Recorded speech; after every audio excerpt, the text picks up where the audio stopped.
We don't play all music, only good music. We're Damn Radio. That is correct. We are Damn Radio, and I'm damn glad to be here, and I'm damn glad that you're here. I have a very special show tonight, and it's my Sunday night deep dive. It will go for 2 hours, which I do every Sunday. And this one, I tell you what, it's pre-recorded, so don't make any phone calls in. They shall not be answered. This is and you know what? There's so much news going on that I want to talk about that is just, on Ukraine and all that other stuff. But I'm not going to pass this up. We'll get to Ukraine tomorrow night. It'll be fun. And we got all the way till Friday to get to that. So we will get to it. But I have an interview that lasts nearly the full 2 hours with Mr. Scott Ritter, former Marine. I did a nice introduction, and you'll hear me go through it again, but it's a pre-recording, and it goes all the way close to the end of our 2-hour show. So I'll join you again at the end. And in the meantime, please feel free to listen to this one over and over. It'll be also out there on my internationalflavor.com podcast site. So if you don't get to it all tonight, or if you want to listen again, he says some extremely interesting stuff. Everybody knows my thoughts on censorship and my thoughts on freedom of speech in America. And in fact, nationally, do you know my Panchenka, the girl who she's put on this death list that Scott Ritter will talk about, but she's on it too. And she had 2 million subscribers. She's from Ukraine, and she talked very bluntly about what's been going on over there in Russian, and she has a great show. It was very professionally done. Very nice. Huge following, 2 million. She got her page canceled yesterday. Her YouTube page is busted. Scott Ritter will tell his story about his page was same thing happened to him. So without further ado, I hope the sound, I got to play with it a little bit to make sure it's all correct. So let's make sure that nothing dramatic happens. If there's something in the beginning, that'll just be me messing with the dial, but it's good quality throughout, I think. So it might be a minute or two of me dinking around with it, but let's get started. Welcome to International Flavor, where the truth just tastes better. For today's show, we are joined by someone who is no stranger to controversy, no stranger to standing his ground, no stranger to being targeted by government at the highest levels. Former U.S. Marine, intelligence officer, UN weapons inspector, longtime critic of American foreign policy. Scott Ritter has become one of the most outspoken and unapologetic independent voices in geopolitics.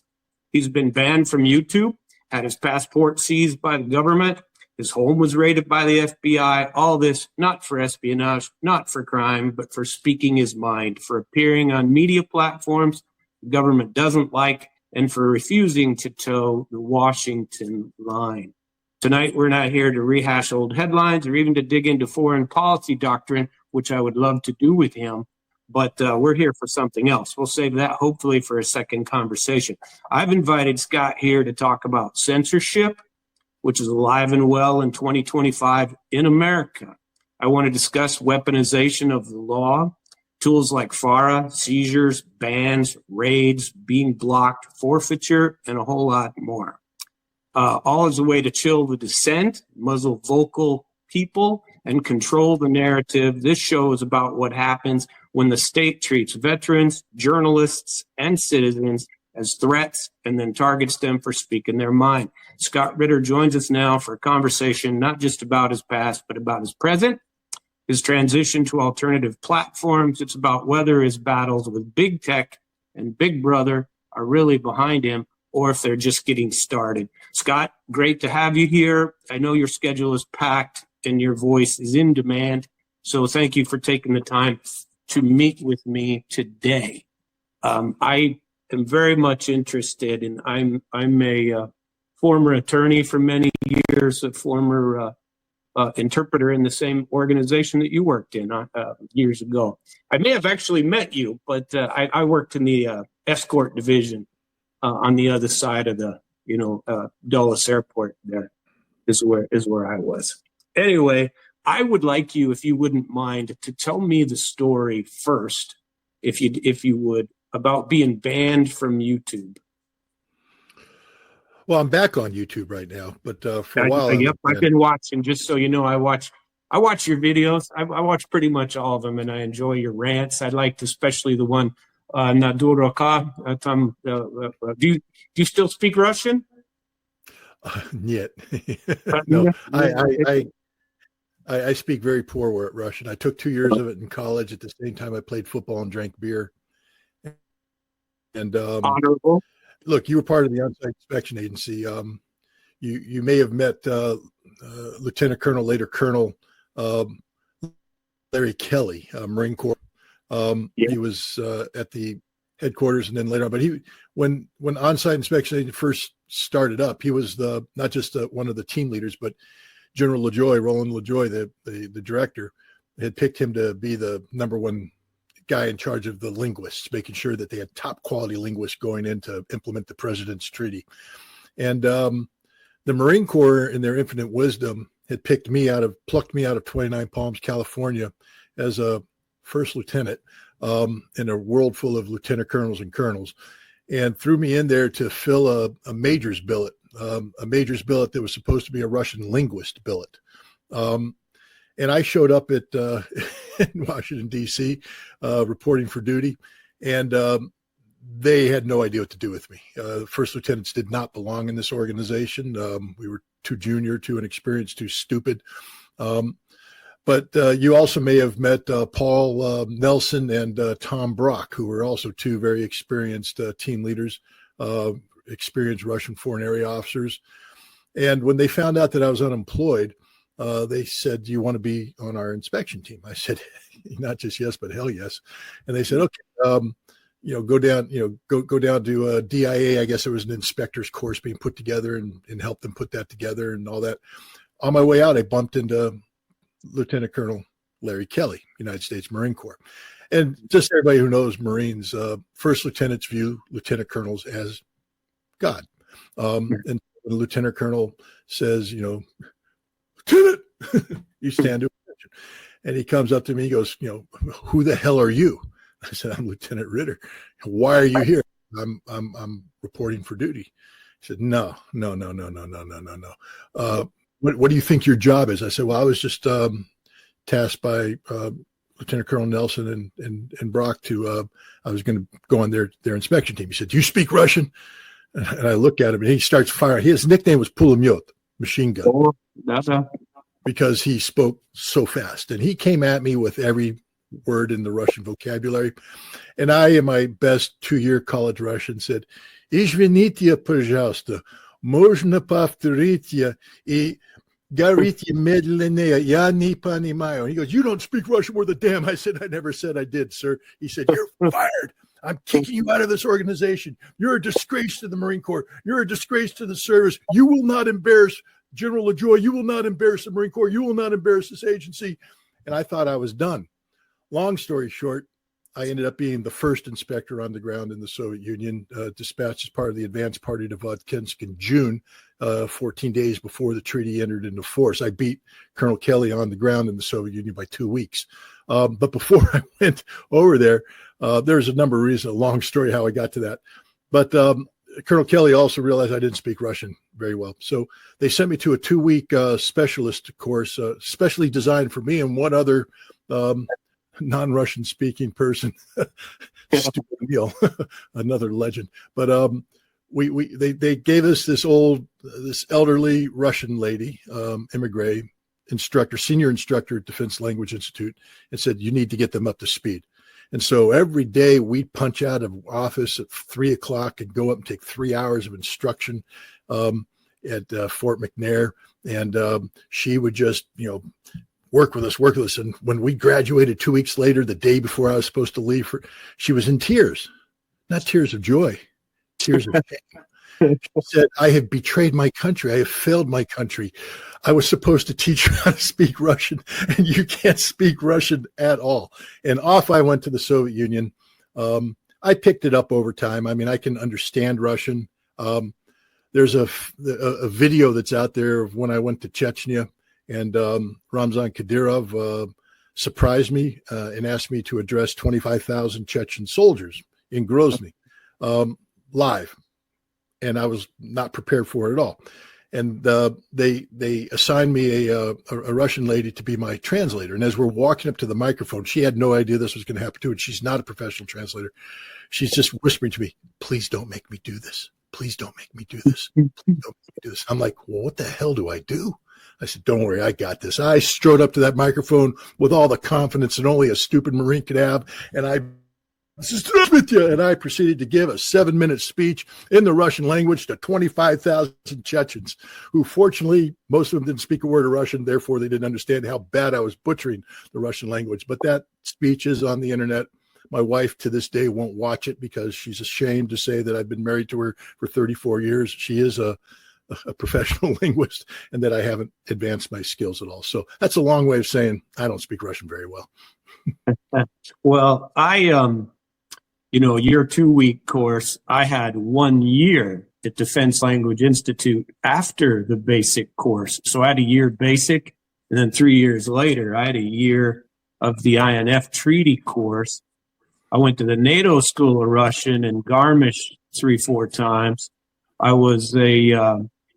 I did a lot in the INF as it was winding down on the escort side in the United States. Over in Tyler, Texas, where they would smash up our Pershing 2s.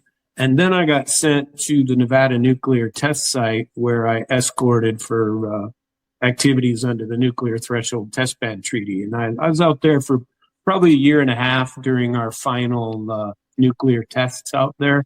And basically it was Washington, D.C. a week, Vegas a week, and out at the test site. And it was very such interesting times. And like you, I hate to deviate too far, but we have, kind of common backgrounds. And I tell you, I watch you and I watch your opinion, and I have for a good long time. And I mirror. You're probably a little more harsh than I would be on some of it, but you have better experience, especially in the Middle East. I lived in Qatar for a year several years ago, and I loved it over there. I love the Middle East. I love the things you say about, I did a kind of an expose on that Which Path Persia, and I know you're familiar with that, and the doctrine of what we're going to do to destroy basically the Middle East, and I'm very much against it. I speak very vocally about Ukraine, and I started a Russian YouTube channel after, what's his name, Tucker Carlson went over and interviewed Putin. And I thought he missed some opportunities. And so in Russian, I just get in there in Russian and start blabbing about that stuff. And I posted it in Russian, and within no time at all, I had 15,000 Russian followers, for my commentary. And I still do it fairly regularly in Russian. And my Russian is good, but I still make mistakes. I mean, how can you not? Everybody knows that I'm not a native Russian speaker. But I speak Russian a lot. I watch a lot of TV. I watch Lavrov, Putin. I love watching Zakharova, and I watch them nearly religiously to get a news from the source, instead of the BS that is thrown around the planet afterward, because they haven't translated Vladimir Putin correct since 2007 at least, and probably before that. And when he went to the Munich Security Conference, and that was, they didn't tell those stories over here. And until J.D. Vance spoke last year, that was the best speech at a Munich Security Conference ever. And J.D. Vance, they're probably equal. Anyway, I don't want to get too far. And I practiced law for 15 years.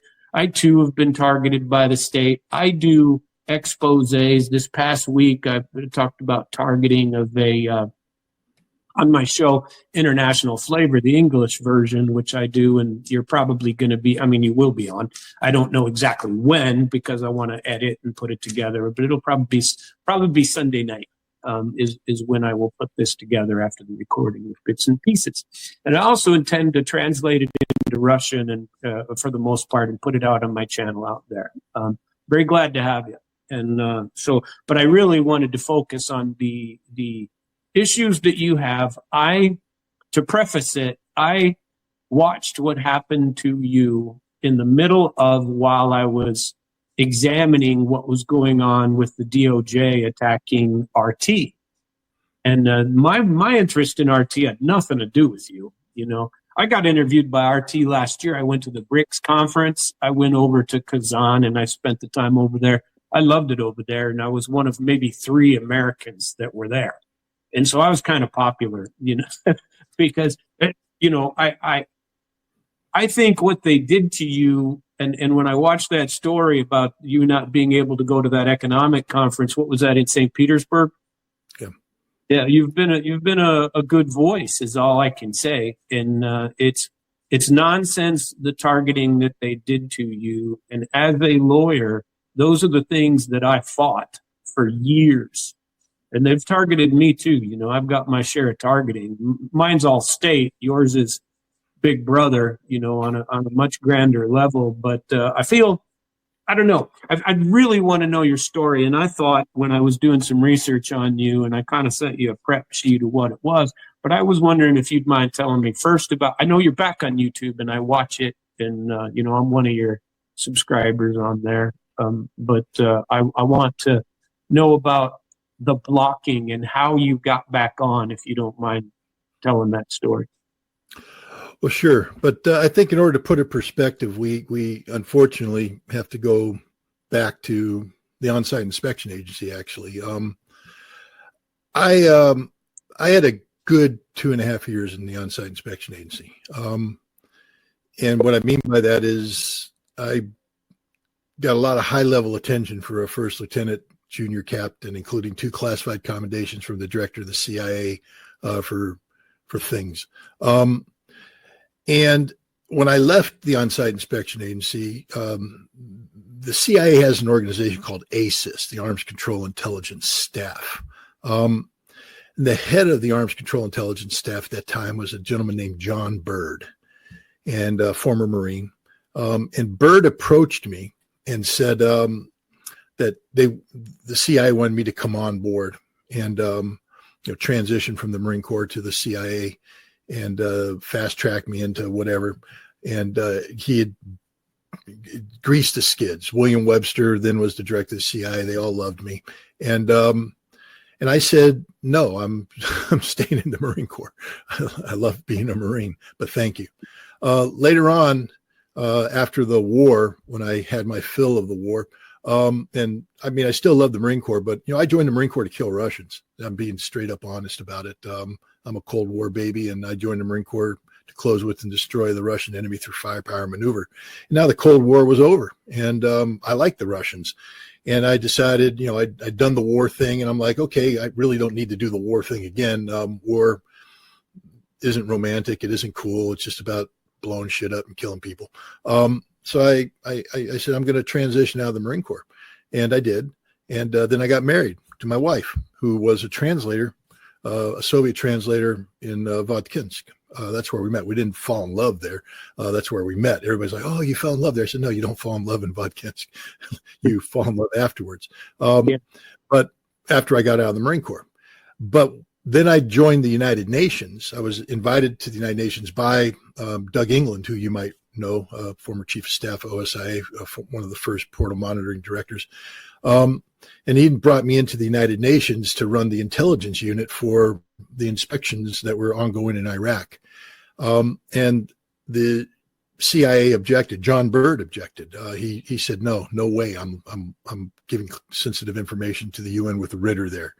And no one could figure out what his issue was. I thought it was just, he was mad at me. It turns out that after I got married, the counterintelligence people came to him and said, you're the guy that wrote all the paperwork, and now he went off and married a Soviet. What the hell were you doing? And he was embarrassed. So he wrote a letter. They called me a known security risk. And he just made stuff up in this letter, and he put it in the permanent file. And it was funny because, I got a lot of, I am who I am, and I'm very aggressive. And next thing you know, I'm running inspections in Iraq and running the intelligence unit. And the CIA comes in and says to my boss, Rolf Achaeus, we can't support UNSCOM anymore with Ritter running the intelligence unit. And Achaeus said, that's your problem. He works for the United Nations, not you.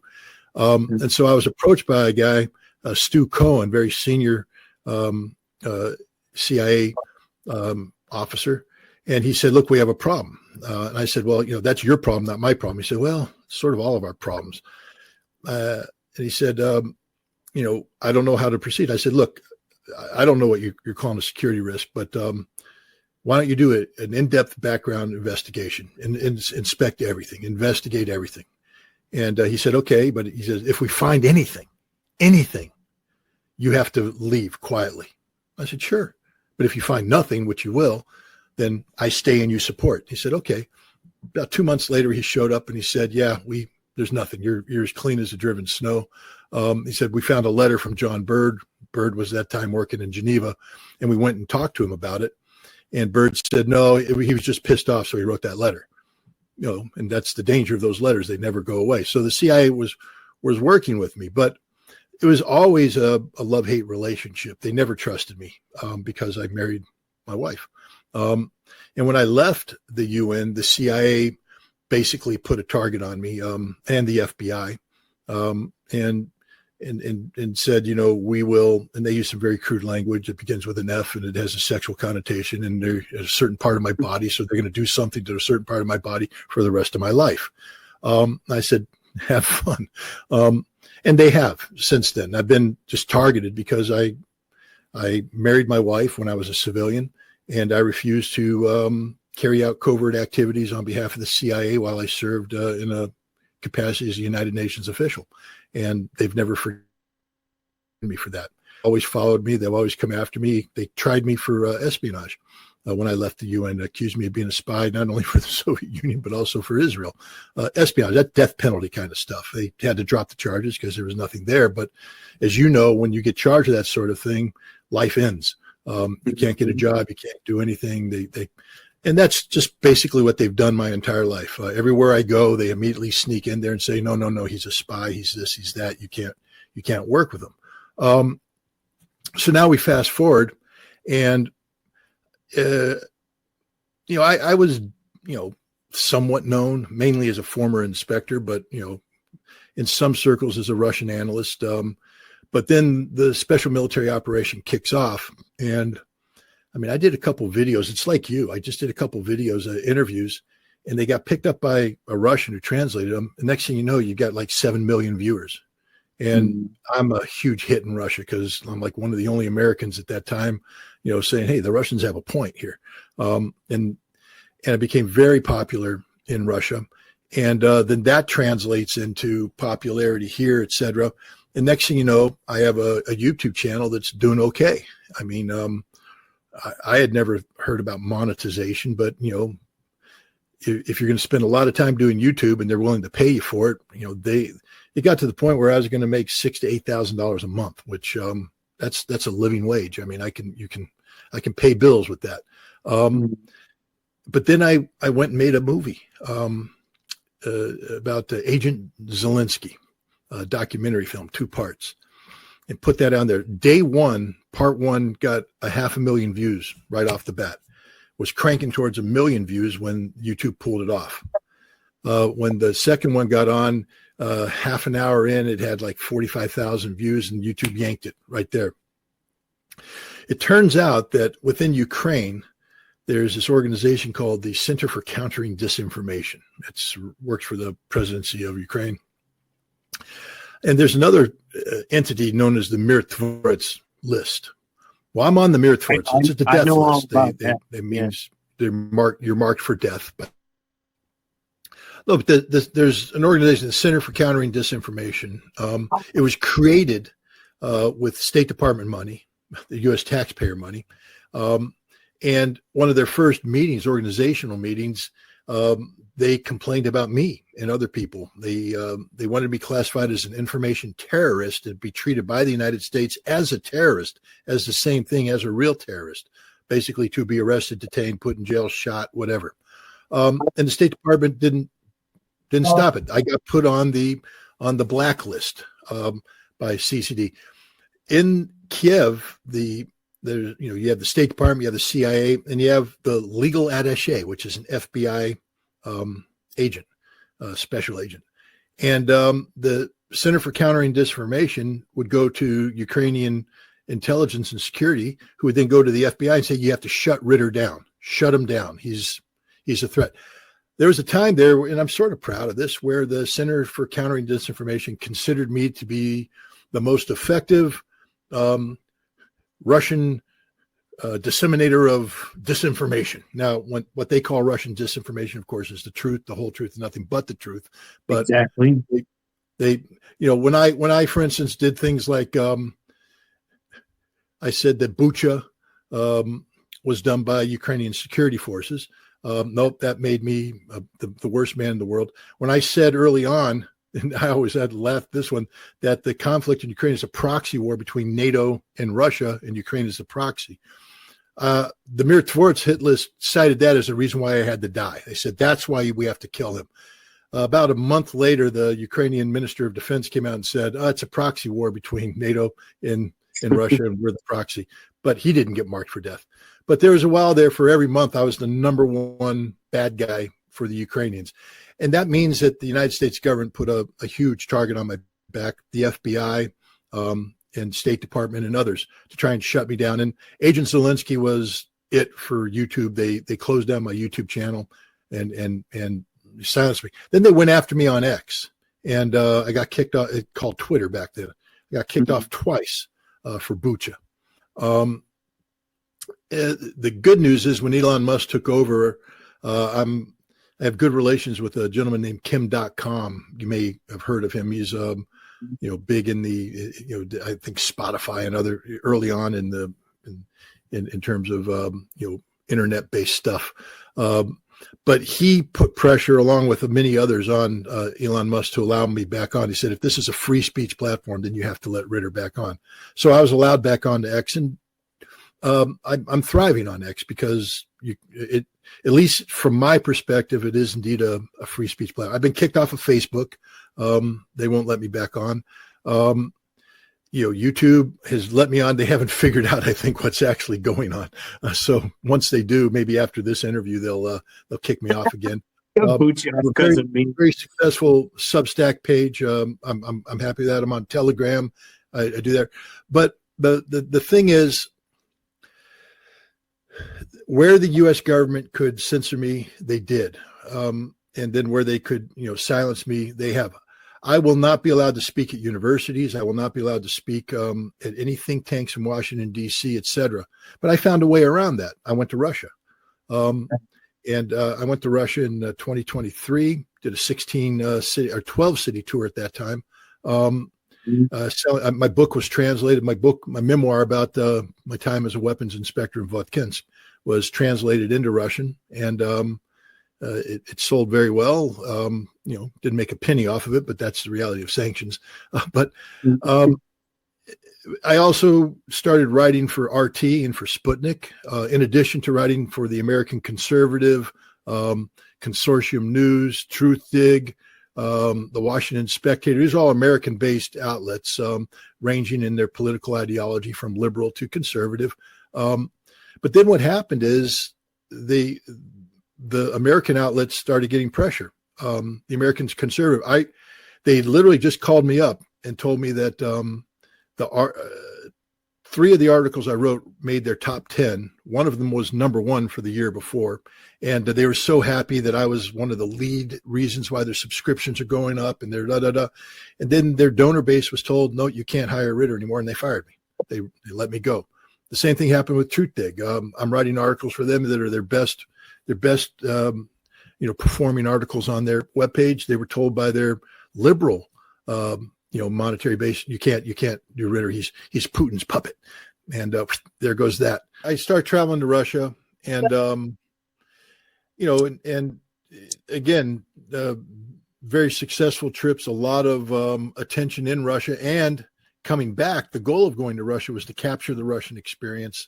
I hadn't been in Russia since the end of the INF Treaty, so that was the Soviet Union. Well, so they wouldn't let us. They wouldn't let us go back up to that.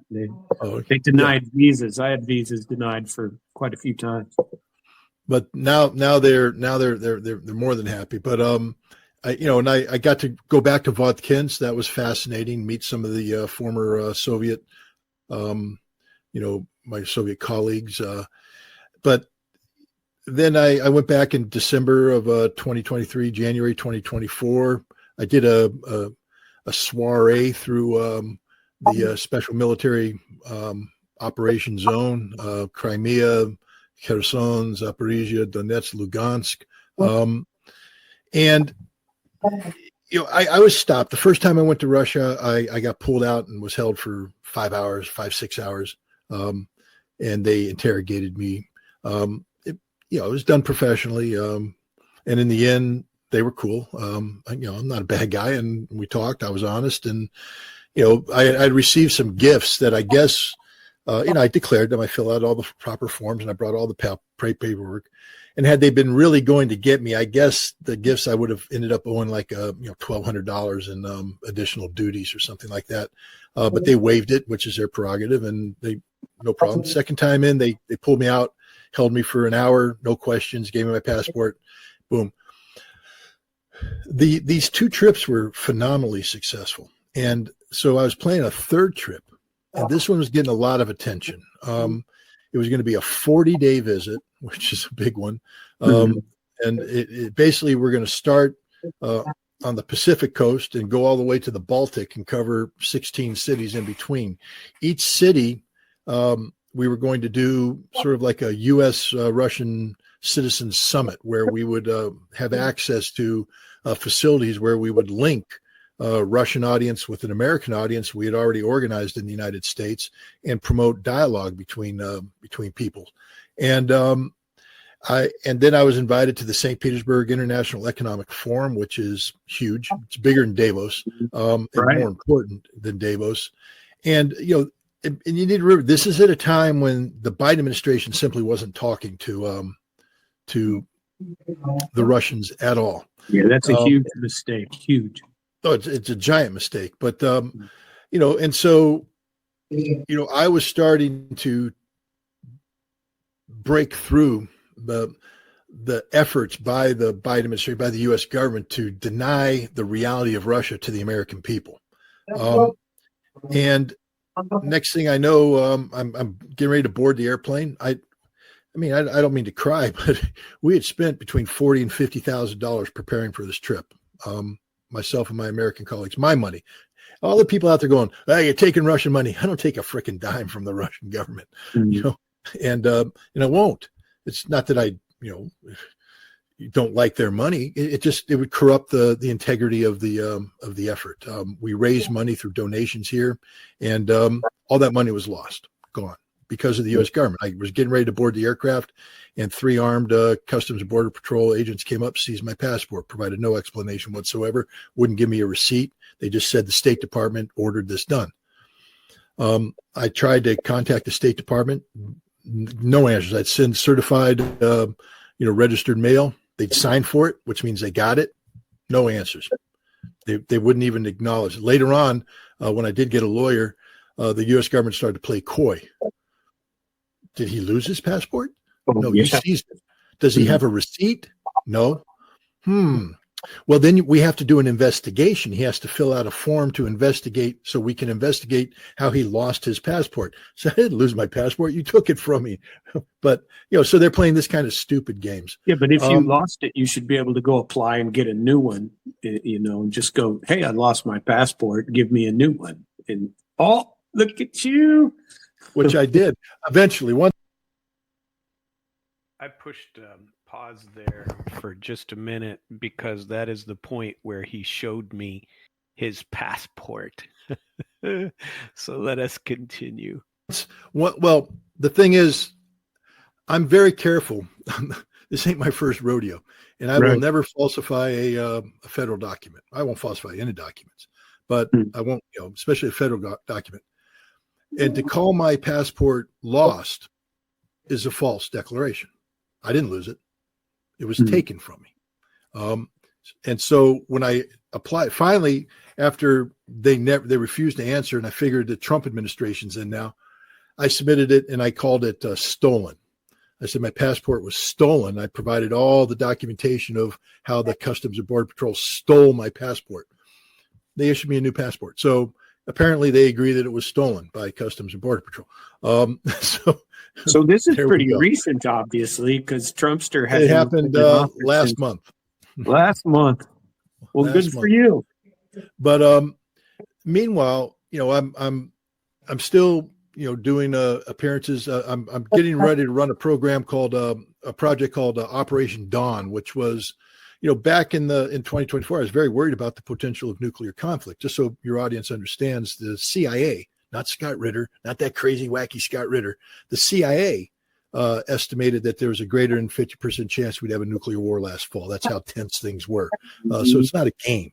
And I recognize this. I recognize the danger. So I started a project called Operation Dawn that basically challenged the American voters. What would you do to save democracy, to save America, to save the world through your vote in November?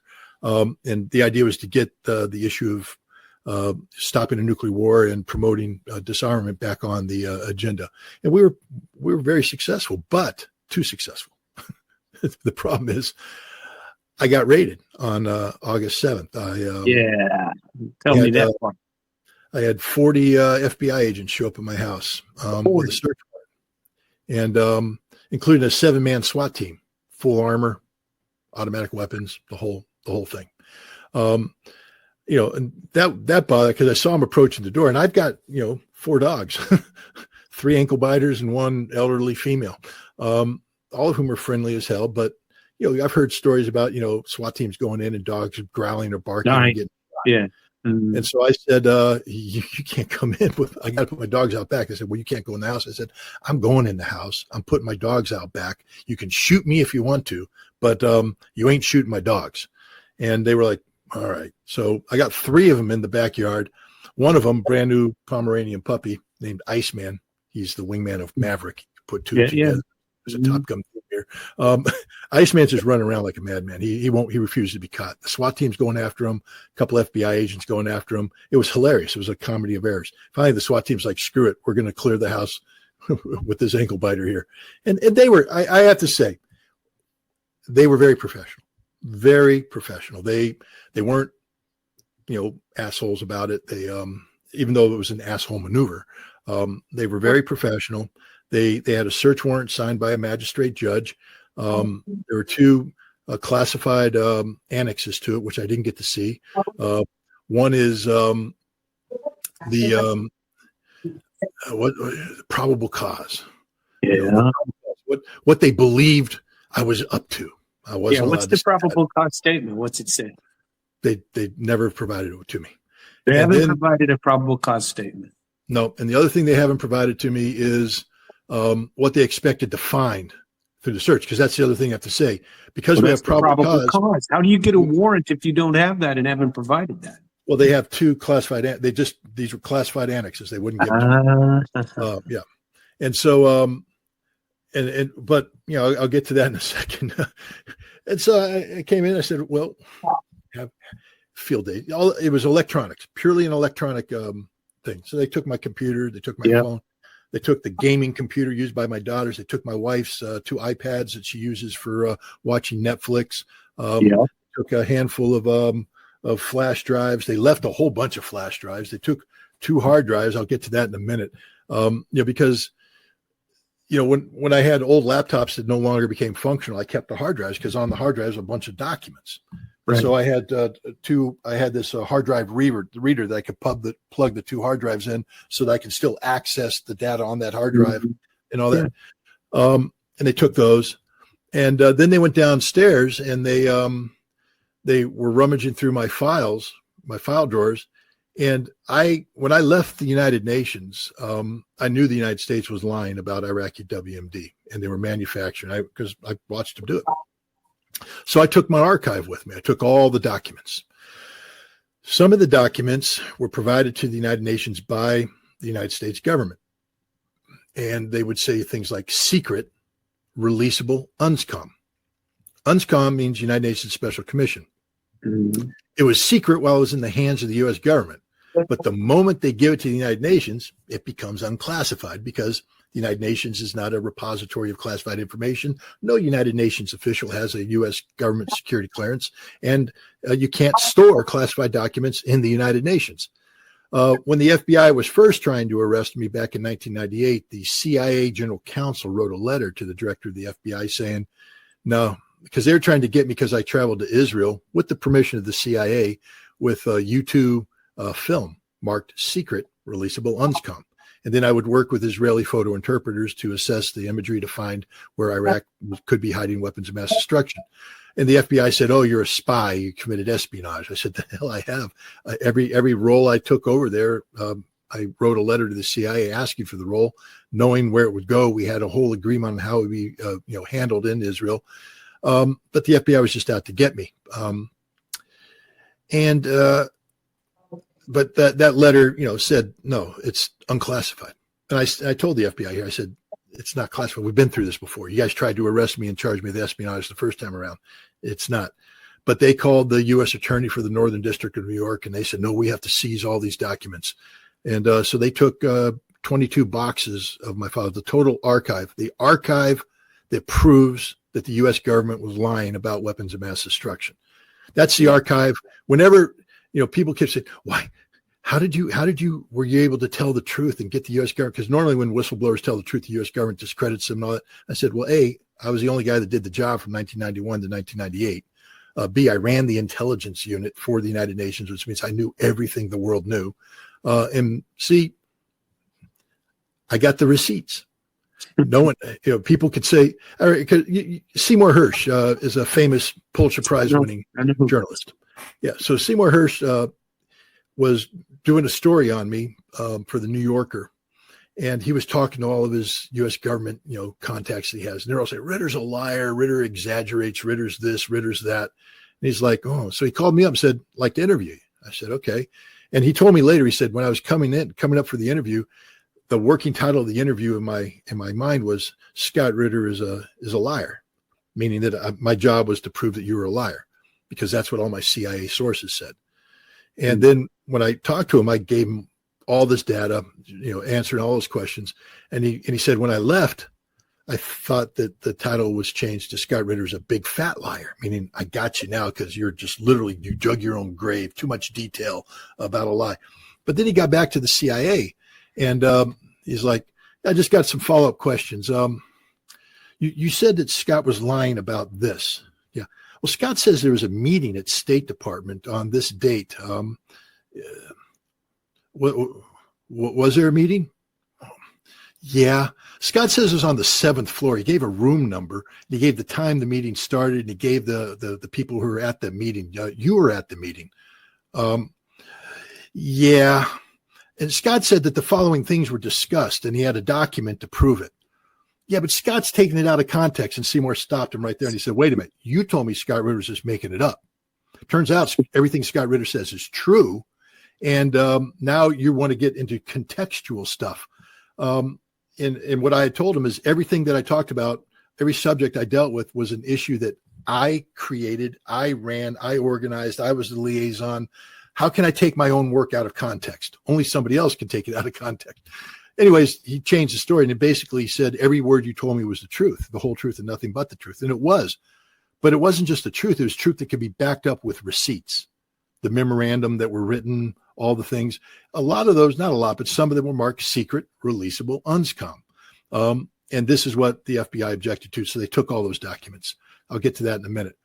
But now I've had the FBI raid me. It turns out that the FBI raid was part of a larger Department of Justice driven plan that sought to create the impression that the Russians are once again trying to steal the American elections.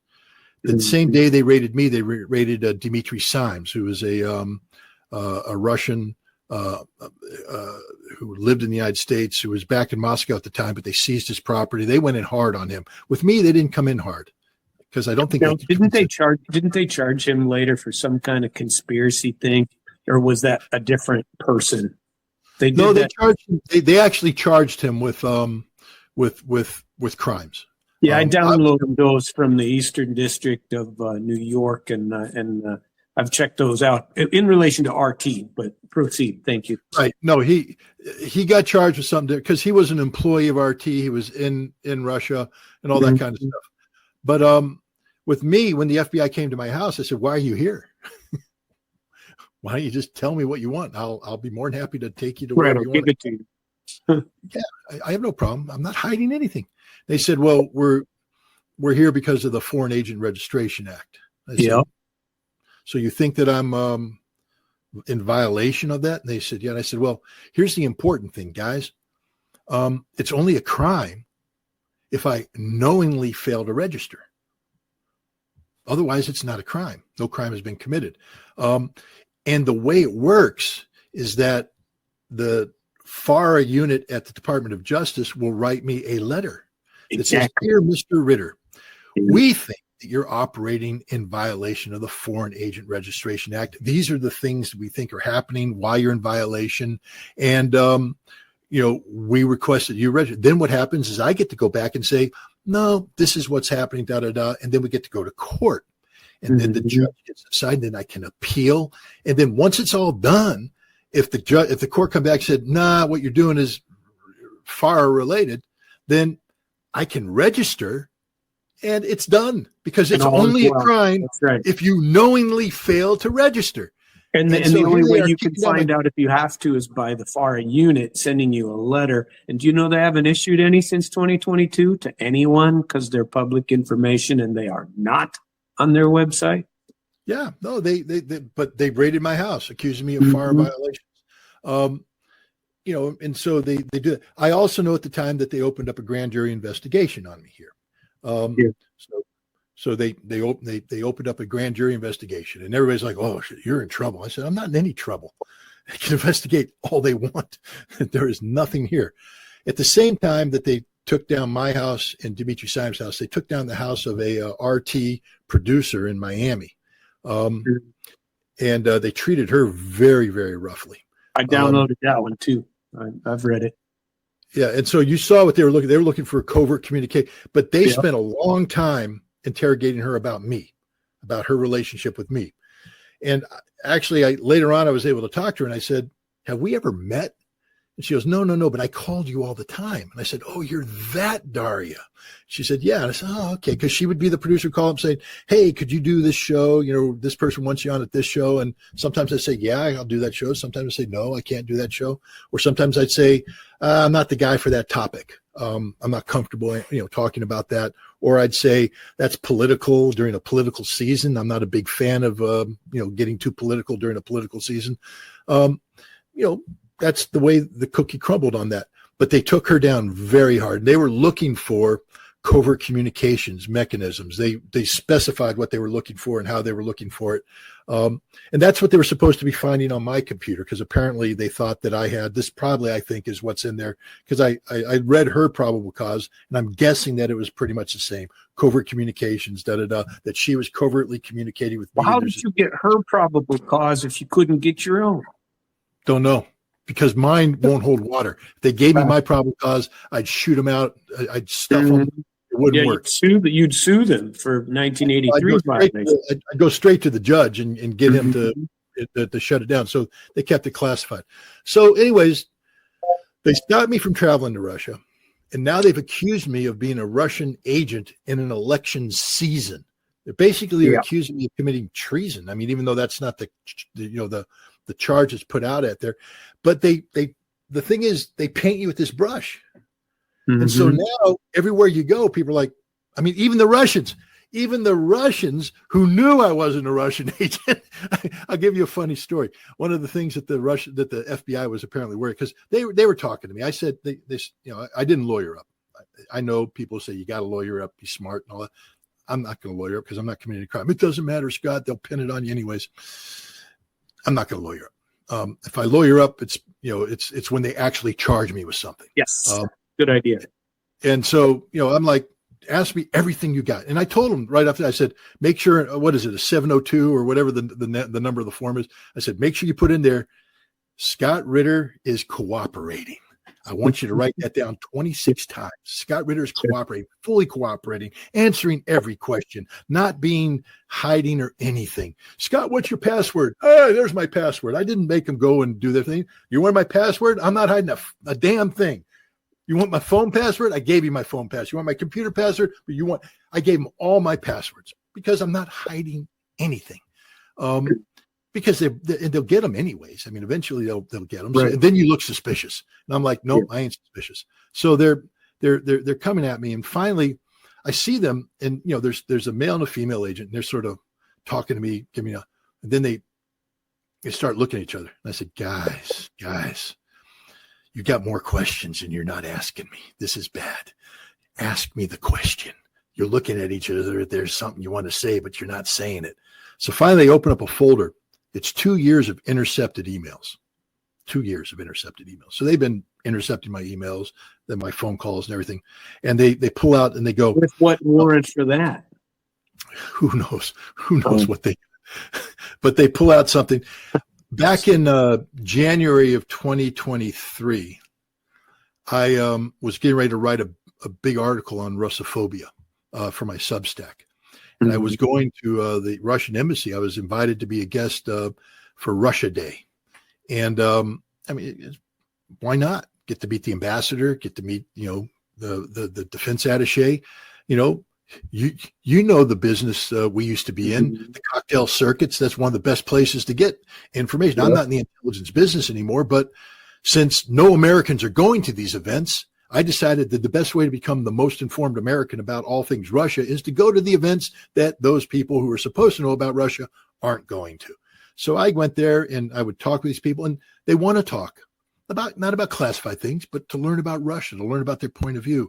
And the Anatoly Antonov, who was the ambassador at the time, was very concerned about Russophobia. So I was going to go interview him about Russophobia. And while he was unavailable at the time, so I met with his deputy and some others. But they said, look, Anatoly Antonov has written an op-ed piece, but no American outlet. Normally when a Russian ambassador writes an op-ed piece, the New York Times will courtesy publish it, or the Washington Post will courtesy publish it. Nobody will touch it. And I said, well, let me read it. And so this was funny. So the guy goes, all right. And he comes up and he gives me a flash drive. He hands me a flash drive. And I go, what are you doing? He goes, the op-ed's on there. I said, are you high? Do you honestly think I'm going to walk out of the Russian embassy with a freaking flash drive that you gave me in my pocket? You know who's right outside there? There's Secret Service. There's FBI taking pictures. I ain't going anywhere near a flash drive, even though, I said, email it to me because they're going to read my emails. Well, they read the email exchange. But anyways, that's sort of the funny aspect of how ridiculous this thing goes. But they accused me at that time of collaborating, of taking instructions from the Russians about this article that I wrote, because I received an article written by Anatoly Antonov, which I adapted and included in my article. But I went back to it and I said, you're missing some emails here. I said, because there's an email that goes before that where I write them saying, my name is Scott Ritter. I'm writing an article on Russophobia. How can they direct me when I'm the one who initiated the contact and defined the four corners of the parameters of the cooperation? They can't. So, so we've got this thing going, but they think that I'm working for the Russians. I'm writing articles and getting compensated. I mean, RT and Sputnik, if you write an article, it gets published, they pay $250 per article.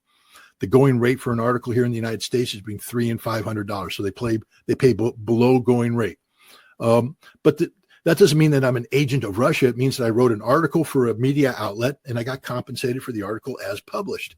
But the U.S. government's now freaking out. They are accusing me of working for and with the Russian government to undermine the election of the United States president. That somehow I am, by promoting, and I asked him, I said, what do you think I'm doing? I'm trying to stop a nuclear war. Very upfront about that. That's right. How is that interfering with the election of the United States? How is demanding that all candidates take into consideration, a disarmament profile that the Russians don't even support? No, it's not like I'm taking Russian. The Russians are the hardest ones to convince because we don't trust America. We don't trust them. We don't. No, and you know what? Rightly so, I'll say. Yeah, rightly so. But I'm sitting there going, all right, but we're going to figure out how to make you trust us. But first, I have to get us to agree that we want to make you trust us. We have to, because the New START treaty expires in February. When it goes away, there's nothing left, and we have an arms race and all this. So, anyways, I'm doing all this, but the FBI is accusing me of being this big bad Russian agent.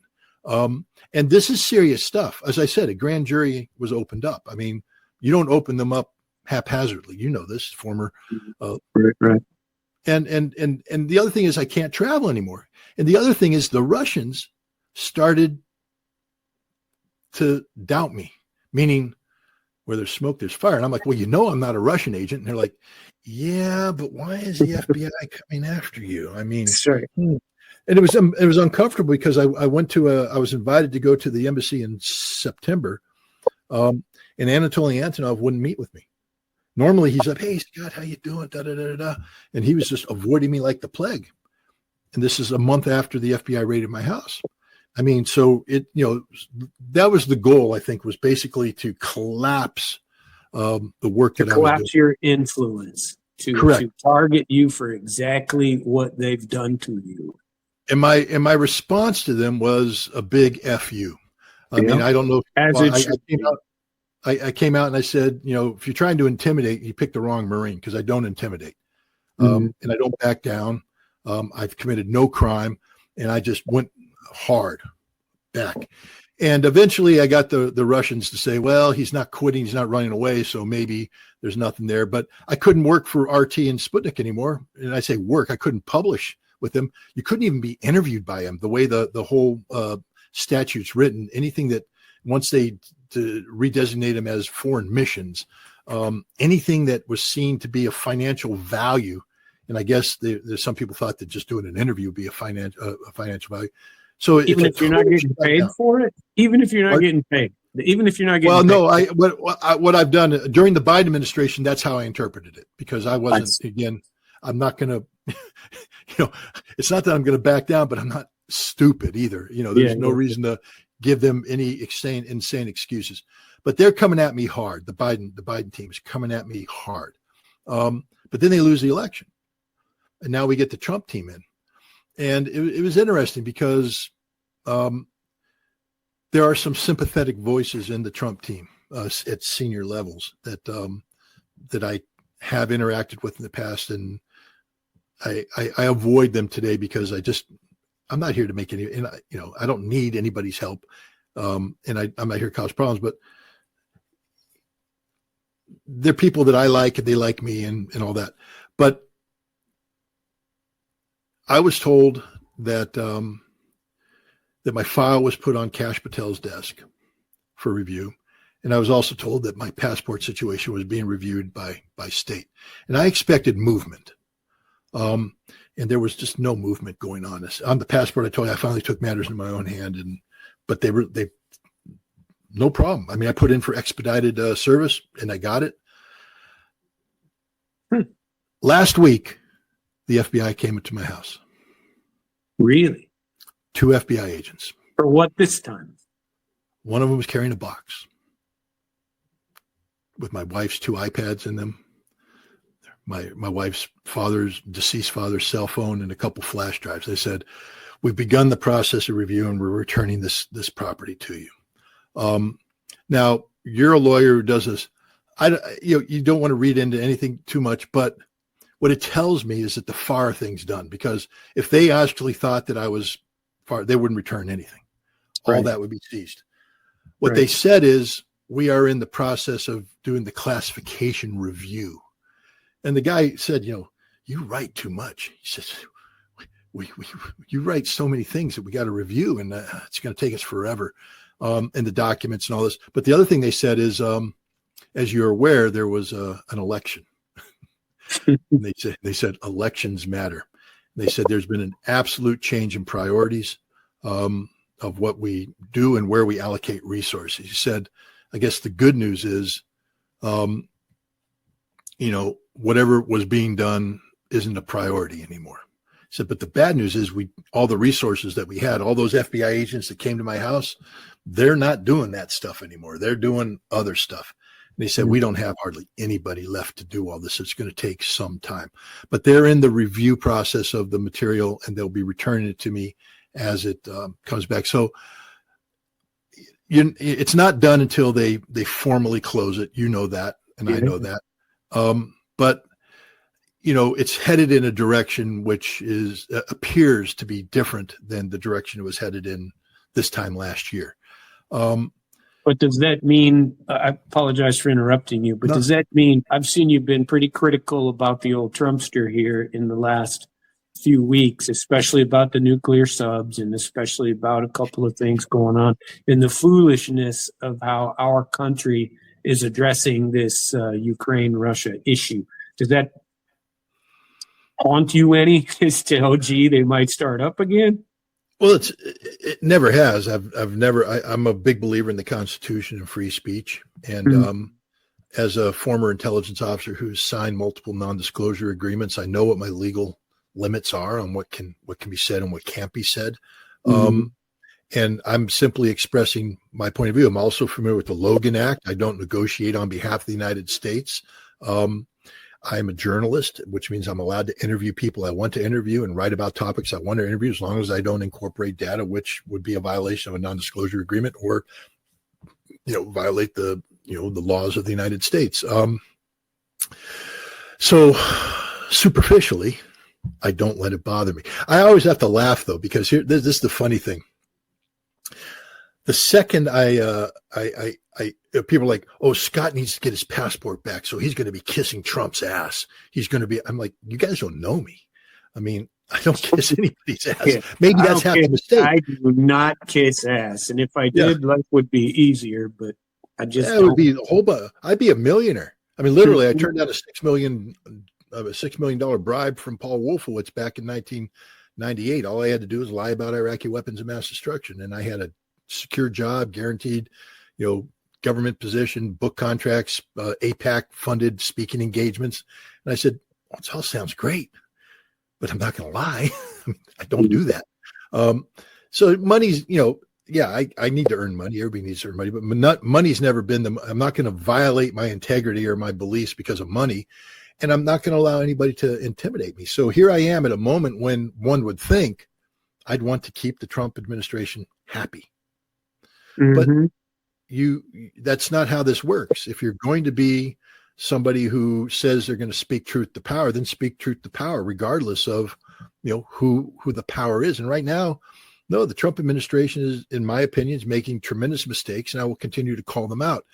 I also will continue to believe that Donald Trump and his administration was sincere when they talked about defending free speech and not politicizing or weaponizing law enforcement, weaponizing the intelligence services.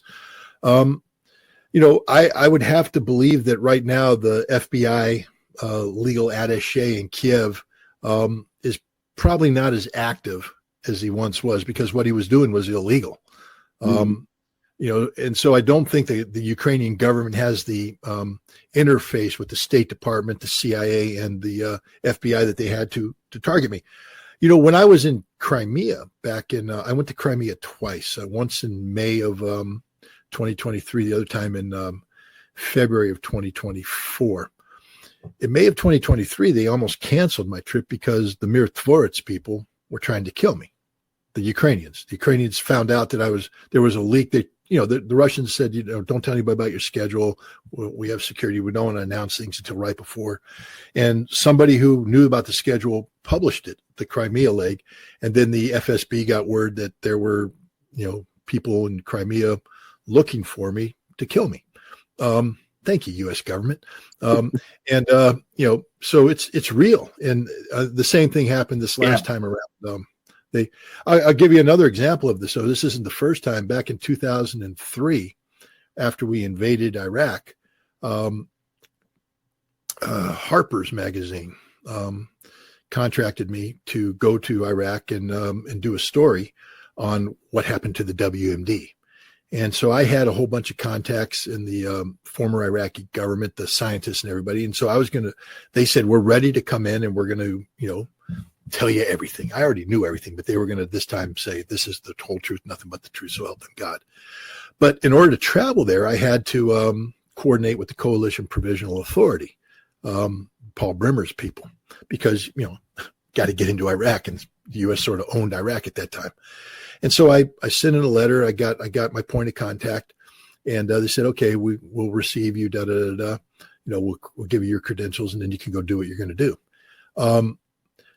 It was funny because I'm literally leaving my house, heading to drive down to JFK to get on the airplane to begin the trip, the process, through London, into into Amman, and then into Baghdad. I said, I'll check my email one last time. I logged in, and there was an email from my principal point of contact. And he said, do not come to Iraq. Nobody will meet you. Your name has been given to Ahmed Chalabi, who was a anti-Saddam Shia guy, Iraqi National Congress, and he has given it to Badr assassination teams who are going to kill you when you come here. So the U.S. government gave my itinerary to Shia assassination teams who were going to kill me when I showed up in Iraq. That's the U.S. government trying to kill an American journalist. The U.S. government is involved with the Mir Tворцы, so they won't shut it down. They're involved with the Ukrainian government. They won't shut it down. They allowed the Center for Countering Disinformation to call me an information terrorist. They haven't demanded that they take my name off and other journalists and American politicians off this assassination list. It's a real assassination list. As you know, people are killed. I know. Right before I was supposed to arrive in Moscow the first time, they killed Maxim Tatarsky, the blogger, blew him up in St. Petersburg. Later on that summer, they killed Daria Dugina, the daughter of Alexander Dugin. They've killed other people as well. And as I said, they actively tried to kill me on both times I went to Crimea. So this is the Biden administration. They were filthy dirty. The Trump administration claims they're not doing that anymore. And I believe them. So I guess this is the way I'm answering your question is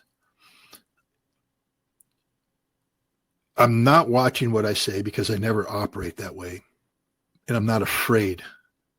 Under the Biden administration, I would say things and I sort of expected what to happen. I really did.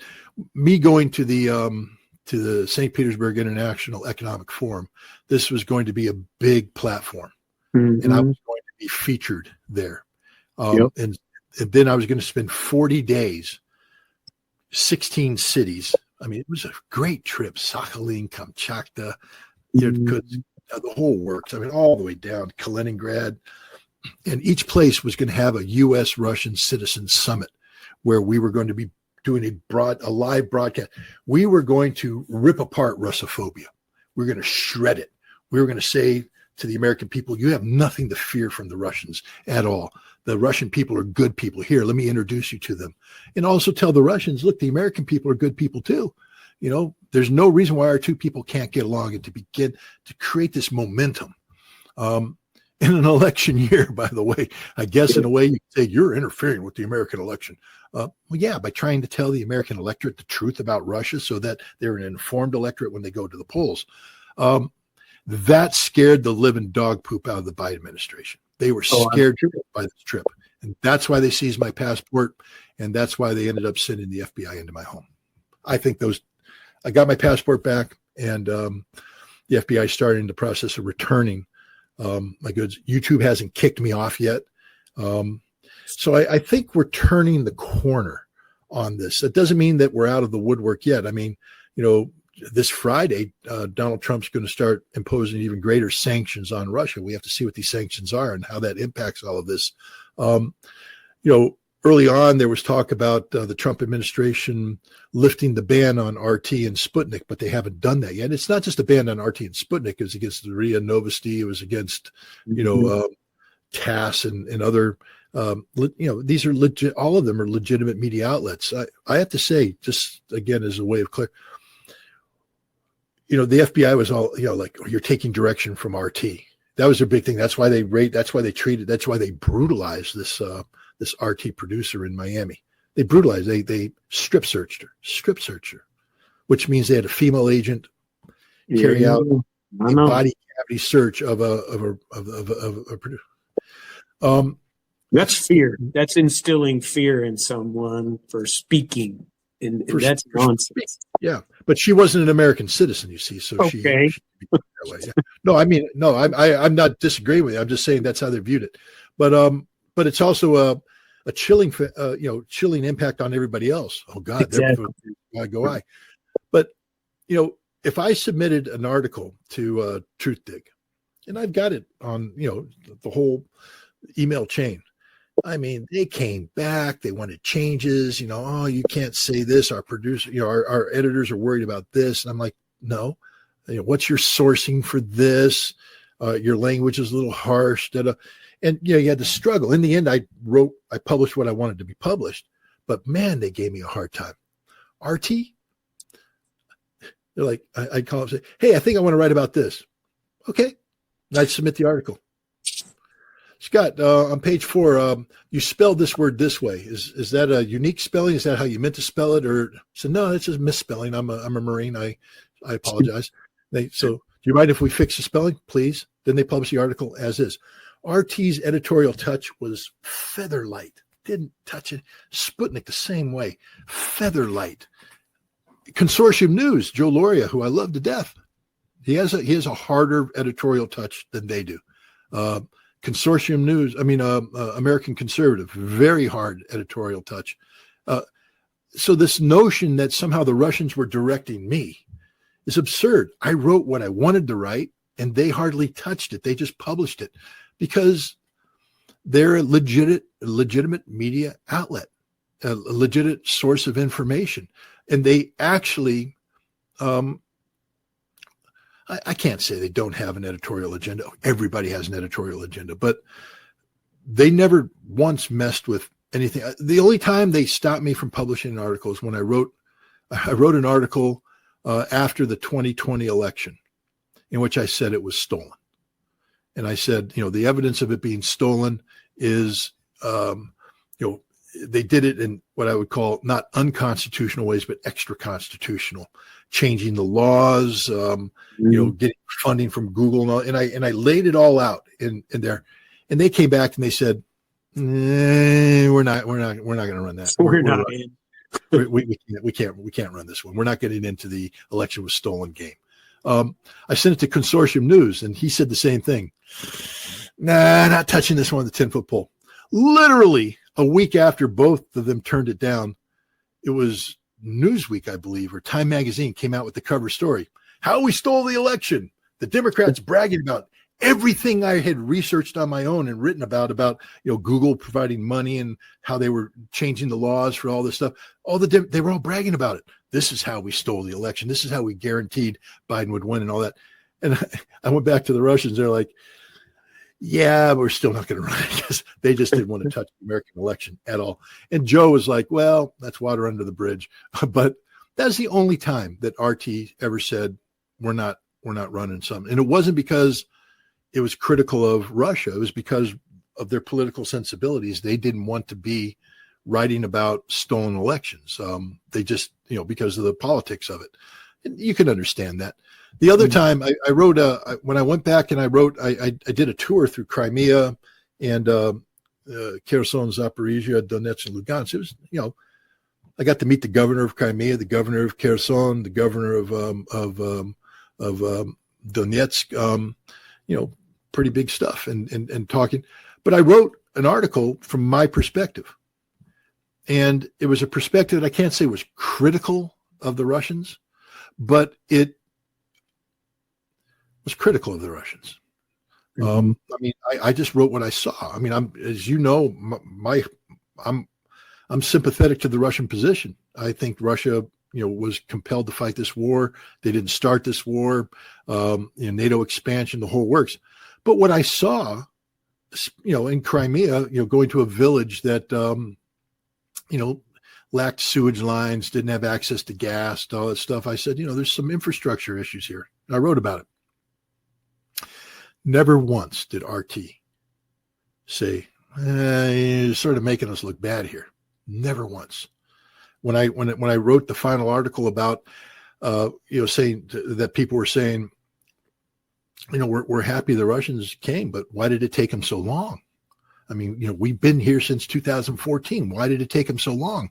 I never once got anything from RT that said, you don't want to do this. It's, putting us in a bad light. They ran it as is. I mean, so this notion of, Russian editorial control, Russian censorship, I'm not saying it doesn't exist. I think censorship exists in one way or another everywhere. Yes. And it's done in different ways. But my experience is I had been heavily censored here in the United States, kicked off a platform, shut down, had the FBI, seek to criminalize my work, the whole thing. And yet the outlets in Russia, low or on non-existent editorial touch. If I had to compare and contrast, I'd say that free speech is freer than Russia, than at least for me, than it is here in the United States. I know that's not. Well, it's not actually. How do I? It's not a critical issue, but it depends on the person too. If you have something that they're afraid that people will hear and take to heart, they're gonna block you. You have been blocked, and I've watched it, and I've commiserated some, with what you've gone through, and it's like, man, this guy is getting the crap beat out of him in America. We're in America, and this is not supposed to happen. And but it sure is. And so I really wanted to hear the story. I wanted to say this platform that I use for the recordings, they cut you off at 2 hours. Frankly, I'm so amazed that you gave me as long as you have. I don't know what time you have, but we have like 40 minutes that you could continue, and I'd love to continue, but I don't want to intrude on your. We can continue for a little bit longer, but I've got a stack of work. Some of it's no. I'm all familiar with that. The other stack is the honeydews. Oh yeah, which is more important than the real work. If you don't get the honeydews done, your life is a living hell. That's exactly right. Well, the important part is, you've told me about nearly everything. I sent you on that list of things. You talked about FARA. You talked about the government activities on you. I'm so amazed to see your passport sitting there. I think that is extremely good news, and I'm glad that things went your way on that. Do you have any next steps that you'd be willing to share? Well, I mean, I plan on going back to Russia. If for no other reason, just to tell the United States government, here I am. You can't stop me. I mean, this is the thing. I mean, I understand, you don't wave a red flag in front of a bull and then cry when the bull charges. Okay. That's the thing. But on the other hand, you can't claim to be a person of principle and then don't follow through on the principle. If I go back to Russia, when I go back to Russia, it will be to make a point, to continue the work. I had a program I called Waging Peace. And basically I described it. Waging peace is to go to Russia and instead of, waging war, treating Russia as the enemy, to go over there and learn about the Russians. It gets a little romantic at this point in time, but I truly am in search of the Russian soul. I've been in search of the Russian soul since I first read about Dostoevsky in college and was enamored with this because it's just like, can a people really be this romantic, this soulful? Oh, they are. Of course they are. But I'm an American. I'm not. I mean, like I said, I'm just as red, white, and blue as it gets. Water off a duck's back, baby. Ha ha ha, life Pick is up cool. and move on. Where well, there's the troubles behind me. Got to go. But then Moving I forward. went to Podkinsk and I met these people, and I'm just like, there's something to this Dostoevsky thing here. There's a soul here, but how do you define the soul? And then when I went back, I made that one of my objectives is to do that. And so I was on a path of discovery. And, I'm a writer. Some people might wish I stopped writing. I know the FBI does because they have to go through all my writing right now and determine whether or not I incorporated classified information in anything. But the guy was really like, you're right. You just write too much. I'm like, well, that's how I make a living. But I was writing a book, Waging Peace. And it was basically about my efforts to discover the Russian soul and all the things that happened. I got a ton of great stories from Russia. It's just great people, I've been to Kazan. I was supposed to go to Kazan for BRICS. I was supposed to be there with you, but again, they took my passport. I was supposed to go to the Moscow, military conference in August there. I was invited by the defense attaché. Wasn't allowed to go to that because they took my passport. I've had a lot of opportunities. I was supposed to go to the 80th anniversary of the of Victory Day. To get a seat at that parade. Couldn't do it. Didn't have a passport. The Waging Peace project needs to be finished. I need to get back to Russia and see this thing through, not just in terms of writing a book, but in terms of achieving the objective, which is to have the American people and the Russian people learn to have a conversation. I just finished in June. I did a U.S.-Russian citizen summit where we actually repeated the space bridge of 1985, the original one, where Phil Donahue and Vladimir Posner did their thing. I have a tremendous Russian counterpart named Pavel Balabanov.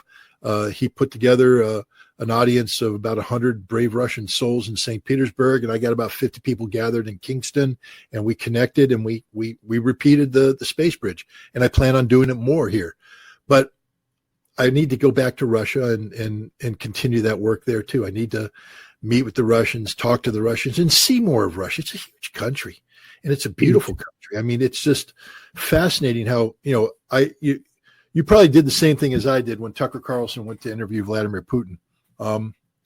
Well, someday over a beer, I'll tell you a backstory on that one. I'm not going to tell it to the public, but not because it's classified, just because I'm not a dick. I am, but not that much of a dick. but in reason, within reason. Within reason, there are some limits to my dickishness. But I think he dropped the ball in that interview, but that's another. I do too, and I've been critical. But a billion people awesome. saw it. Totally awesome, but with some caveats, So there's that. But where was I going with this? You were telling me a story of going over, and it was around the Carlson time, finding the Russian soul and Russian soul. But geez, I got distracted. But sorry. No, that's my fault. This is what happens. You get 64 years of age and the sclerosis starts. I'm not a whole lot younger than you.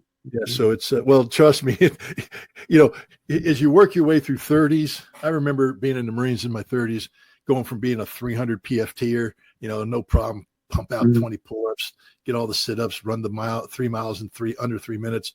And then you sort of hit this point where, well, first of all, you start deploying, and you don't get to do the PT all the time.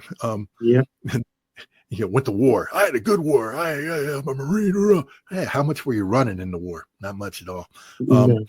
Were you lifting weights? Nope. And now you come back and you join a peacetime Marine Corps unit, and now you're in your 30s, and they're like, PFT time.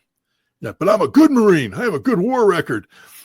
Yeah. How many pull-ups you do? For the first time in my career, I got 18 instead of 20. Not a 300 guy anymore. I got all the sit-ups when they go, now let's go run. I struggle to break 20, and then it just gets worse. The older you get, so you get in your 40s, you sort of accept the fact that you're not in your 30s or 20s anymore, but you're still capable. In the 50s, you can fake it. I'm telling you right now, when you cross that threshold in the 60, you can't fake it anymore. The body just says, nope, I'm done. I crossed it in June of this year. I hit the 6-0. You hit so you know what I'm talking about. Just wait. You're going to see what took a decade to deteriorate is going to deteriorate in a year. On my 50th birthday, on my 50th and my 55th, I rode my bicycle 50 miles on those days. God bless you. And but I didn't do it on my 60th for quite a few reasons. Number one, I'm in Florida, and you have a death wish if you're going to do that in Florida, and so it didn't happen. And I was a little bummed about it. I wanted to say something to you. I went 3 years in a row now. I have gone to Russia and I've gone 10 to 15 days at a Russian sanatorium.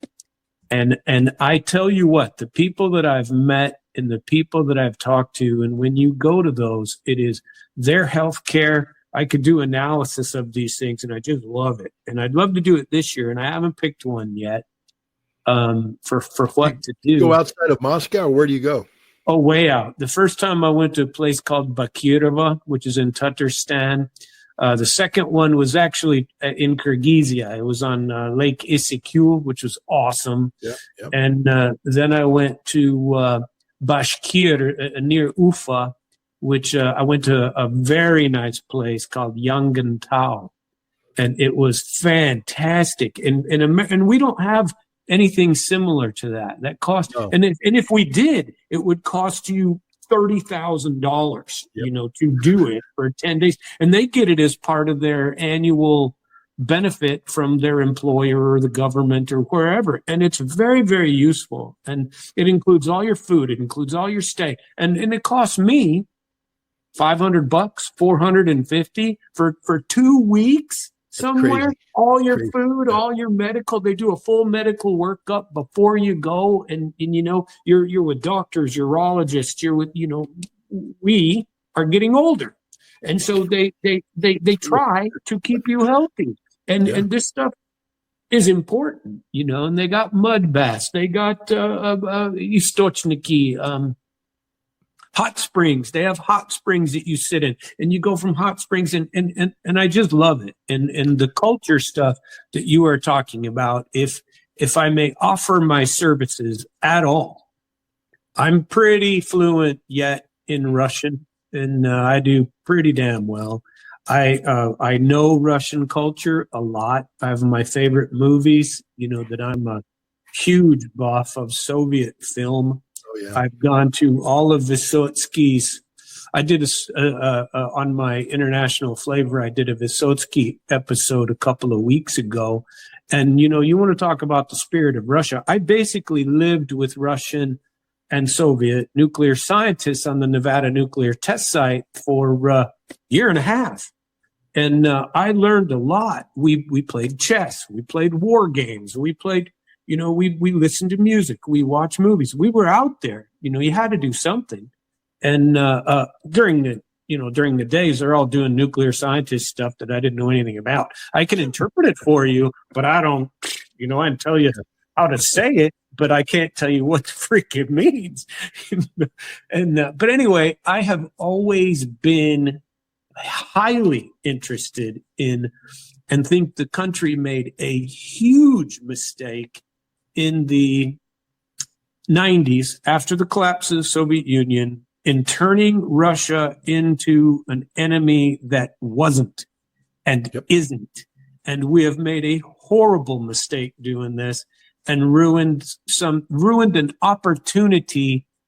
And in large respect, we've injured the world. When Barack Obama said to Mitt Romney, geez, the 80s called and they want their foreign policy back, I feel that way right now. That what in the world is wrong with you people? Why are we creating an enemy? And Donald Trump is doing it right now. And I'm a pretty much a pro-Trumper, but I have serious reservations about his international focus. He's got bad advisors. He's got horrible advisors. Their experts are not experts. It's pretty sad when I know more than you do, and you're the expert. You know this to be the case. Back when you and I got cut our teeth in this, and you're a few years younger than me, but so this is even more relevant. The guys who were our bosses, the colonels, lieutenant colonels, the generals, when they were foreign area officers, Soviet FAOs, they were the best of the best. I mean, their language was impeccable. Even though it was the Cold War, and these guys, their respect for Russian culture, for Russian history, was absolute. These people, when they gave you their advice on Russia or on the Soviet Union, it was expert advice. It was spot on. It wasn't ideologically motivated. It was fact-based. Because even though we were in the Cold War and the Soviets were our enemies, they were professional enough to know that the best way to solve a problem is to define the problem accurately. And you only define it accurately if you're aware of the history, the culture, etc. And then the 90s came. I mean, again, another war story. Sorry about this, but I was approached by, even after John Byrd wrote the Scott Ritter's idiot letter for the CIA, when I was doing my work with the Special Commission, the CIA fell in love with me. And especially early on the analytical side. So I was invited to the CIA to reapply. And so I reapplied. I went through the whole process, and I came down to the final interview, and I was being interviewed by what used to be called SOVA, the Soviet Affairs Branch, the elite analytical branch of the CIA. It had been redesignated as, I think, OREO, or Office of Russia and East Asian something. And the guy that interviewed me was a mid-level management guy named Mike Morrell.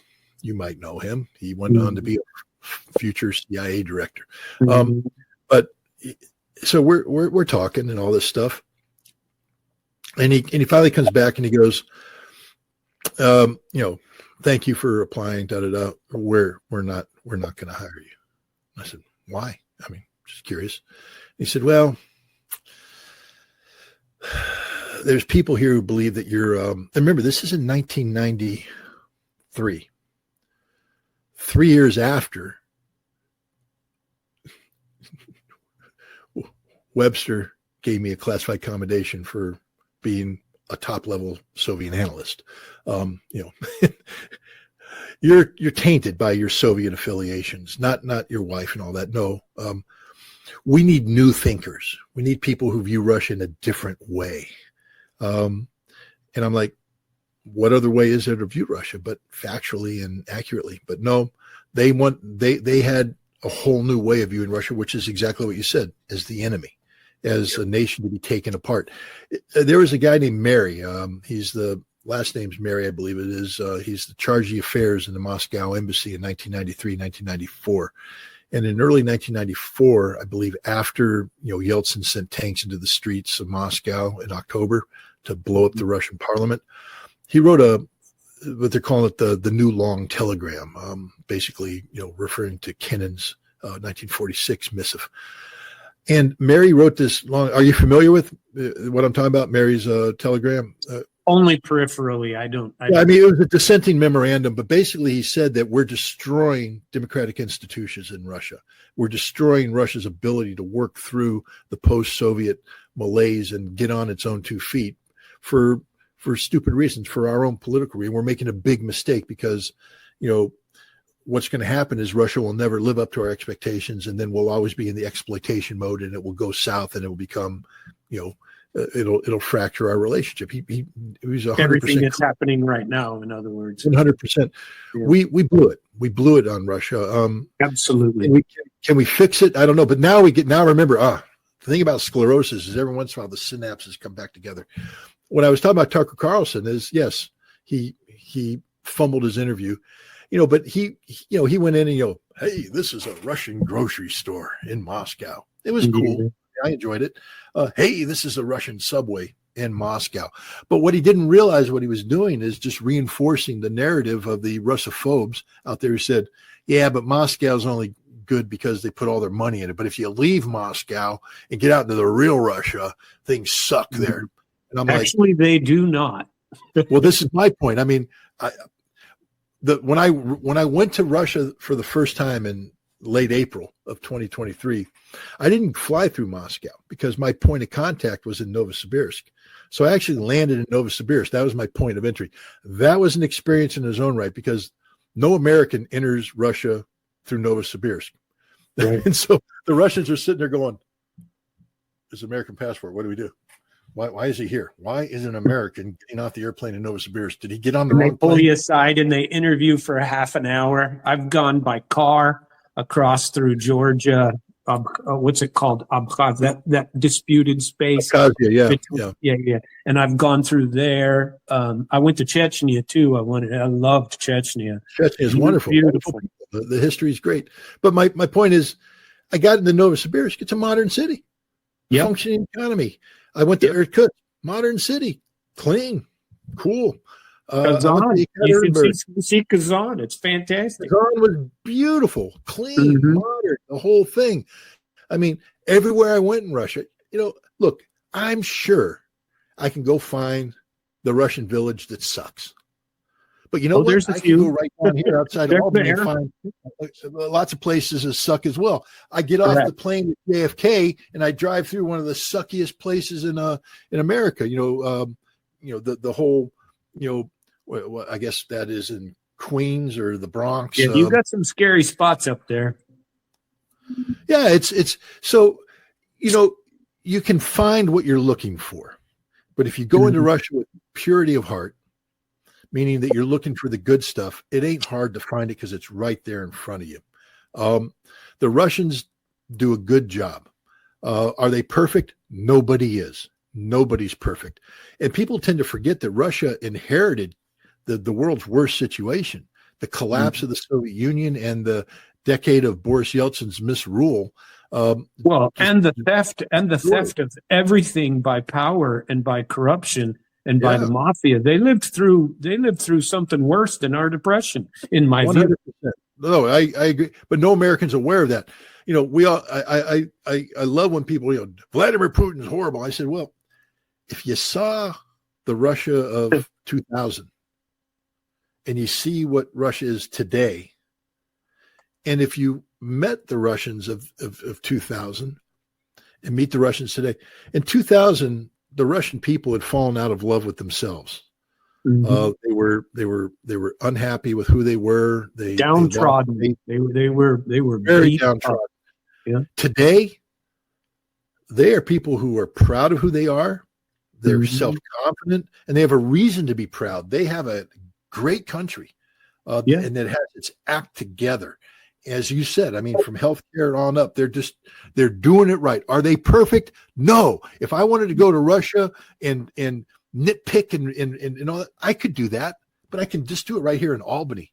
I mean, New York. I mean, I live in upstate New York. I can write I could tear this, but I wouldn't do that because it's not my want in this world to find the bad. Yes, you have to be honest. I mean, if I were walking through Russian cities and I said, well, the graffiti strewn, trash laden alleys of Novosibirsk, but I couldn't find any. They don't exist. I'm not saying that in Novosibirsk there isn't one graffiti trash alleyway. Maybe there is, but I didn't see it. I know I can go to Albany right now and find graffiti strewn trash, the difference is it doesn't stay there. It may happen, but they have methods to get rid of it, and they're very proud of getting rid of it, The babushkas with their straw.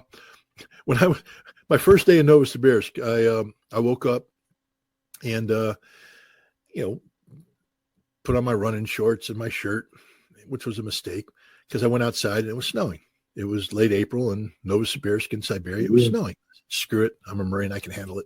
So I take off, but I immediately stopped because no sooner than I got out of the hotel, I'm confronted with memorials, statues. And I'm like, whoa, man, what is this stuff? And then the opera house, I'm like, wow.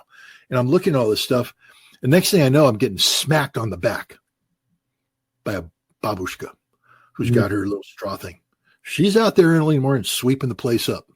And she smacked me saying, what the hell are you doing out here in shorts and a T-shirt? Get your ass back inside and put on some proper clothes. And I was moving away and three more came up. Next thing I know, there's an army of babushkas beat me up with the straw brooms, telling me to get inside and dress normally. But the point is, they were there because they take pride in their city and they were cleaning their city. And while they were sweeping that part up, you had the street cleaners going by. In Moscow, if you go out at night, I think I was coming back from the special military operation. And it's a long ass drive. We left Lugansk at like 5 o'clock at night, 6 o'clock at night. It's about a 13-hour drive. And so we're coming in right before sunrise in Moscow. As we're driving through, the streets are loaded with street cleaners. I mean, the machines, and literally the whole city is just being scrubbed. They're just going through, and then I'm sitting there going, well, that's why the roads are so clean. That's why there's no trash anywhere, because they actually go in and they clean it up. And the other thing is they care. Go to the subway. There's no trash thrown around. If people have garbage, they put it in the trash receptacle. If people see garbage, they pick it up and put it in the trash receptacle, because they have pride. They have pride. And that's the thing about the Russians. They are so proud of what they have and who they are and what they are today. It's amazing. And they want to share it, not arrogantly, but they just want to say, come to Russia. We want to share Russia with you. And we need Americans to do that. We need Americans. But if we did that, if we could break the code, free the Americans of the poison of Russophobia, so that they went, because as you said, okay, look, the airfare to Russia is a little steep. It's maybe once they open up Airflot and all that stuff, we can get it down. But right now, you have to go the indirect approach, and it costs a little bit of money. Turkish Airways, $1,200. One way or round trip? Round trip. Really? That's not bad. And you get an overnight or a 6-hour, and Turkish Airways does it right, because in Istanbul, which is fantastic, they give you the free. So if you're there longer than, I don't remember, 4 hours, 6 hours, something like that, if your layover is longer than that, they give you a tour of the city. That they take you out, they buy you lunch, and if it's longer than 14 or something, they give you a hotel room with that same price. Now that's economy, but who's going to do business anyway? Because business is going to cost you $4,500. Yeah. No, I mean, so okay, so now guys, $1,200. Now you land in Moscow or wherever you land. Go out to the sanatorium. $500 for 2 weeks. Boom. And all your food, all your healthcare, all of it. It's a vacation. I can do that vacation in under $3,000, dude. Yeah. Why not? I mean, America, go to Russia. I'm not saying, look, I've been asked by Russians all the time, Scott, why don't you come and live in Russia? I said, because I'm American. I mean, I love Russia. I love your country. I'll visit it often if I can. This God willing. But at the end of the day, this is my home. As much as the Russians love Russia, I love America. I know we got problems. Right. I know but my job isn't to run away from the problems of America. My job as an American is to fix the problems of America. And right now, the biggest problem I want to fix is stopping us from going down this path of, national suicide with a nuclear Armageddon with Russia. So, but it's an attractive offer, though. You've got to acknowledge it, because definitely, it's very pretty. It's not like, very clean. You have to hold your nose or something. It's beautiful country, beautiful people. Altai. I mean, my God, you were in Kyrgyzstan, so you get up there in the mountains. It's just like Siberia. I want to take the Trans-Siberia. There I haven't gone yet. No Siberia yet, but I'm hopeful it's coming. Yeah, you got to do it. Go to Irkutsk. There's a great hotel in Irkutsk put together by a guy named Kazakovich, I think is his last name. But basically, he's written the history of the American Siberian Company, which is back in the 19th century. And he did a sailing trip. He started in Irkutsk with a sailboat, went all the way up Lake Baikal, then did some cross country carrying of it, but did the rivers, and then went across the Bering Sea to Alaska and went down the Alaskan coast. And now he's built a hotel that symbolized it. He's big about U.S.-Russian relations, but the fantastic hotel with throughout Russia, you're going to find this. As you said, everywhere you go, it's world-class facilities and world-class hospitality. And I'm not talking about, Four Seasons hotel kind of stuff. I'm talking about real stuff. I'm talking about clean, functional, great people, beautiful scenery. I mean, it's why more Americans don't history everywhere, and they honor their history, and monuments everywhere, memorials everywhere. It's interesting. I was in Irkutsk, and I was a Russian history major in college, and so I graduated in 1984, and so that means that the material that I'm working with, I'm seeing Russia primarily through a Soviet lens, especially when you're talking about the revolution and the Civil War. You can read the memoirs written by Denikin and others and all that kind of stuff. But when you're getting into the campaigns, it's the Soviet histories are the main ones. So I was always taught that, here it goes with the names again, but the guy who ran the war in Siberia, last name began with a K. Forget it. But I was always taught he's the bad guy. Bad. The big white general, the bad. So I get to Irkutsk, and there's this monument to him. And I'm like, why do you guys have a monument to this bad guy? And they're like, bad? No, he's a good guy. And the Russians are, I'm not saying rewriting their history, but they're rediscovering their history, meaning that histories need to be balanced. They need to be written from all perspectives. And this guy was an explorer. He was, he did a lot of great things before the Civil War, and they say that he was betrayed and all that stuff. So the thing about Russia right now is it's a land of history, but it's also it's a land that's rediscovering history. Who it is. Right. It's outside of Moscow, not right outside, 2.5 hours outside of Moscow is the city of Rzhev. I think in 2020, I may be wrong on this, but it was recently. They just built. Have you been to Volgograd? No.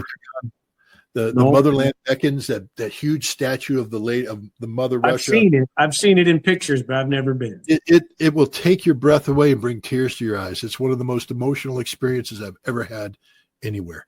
And yet in Rzhev, the Russians are rediscovering their history. Rzhev was the battles fought in Rzhev from late 42 into 43, March 43, are called the Rzhev meat grinder.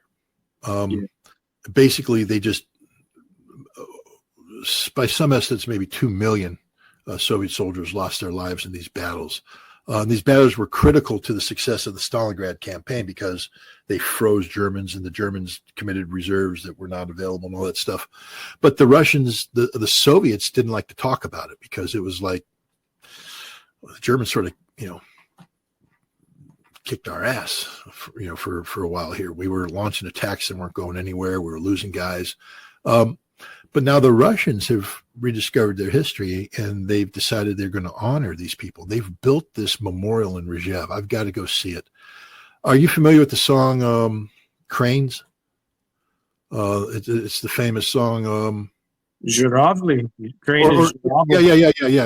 Yeah. That song. Yeah. It's a classic Russian song about war and all that. But the statues of a Russian soldier, but as you get down to his legs, it turns into cranes. Yeah. And, but it's as big, it's huge. I need to see that. But the point is, the Russians are rediscovering their history, even, on something like the Great Patriotic War, which they're very proud of for every reason. Yeah. They're rediscovering their history. And it's so cool to go to Russia and be a part of this discovery process. Chechnya.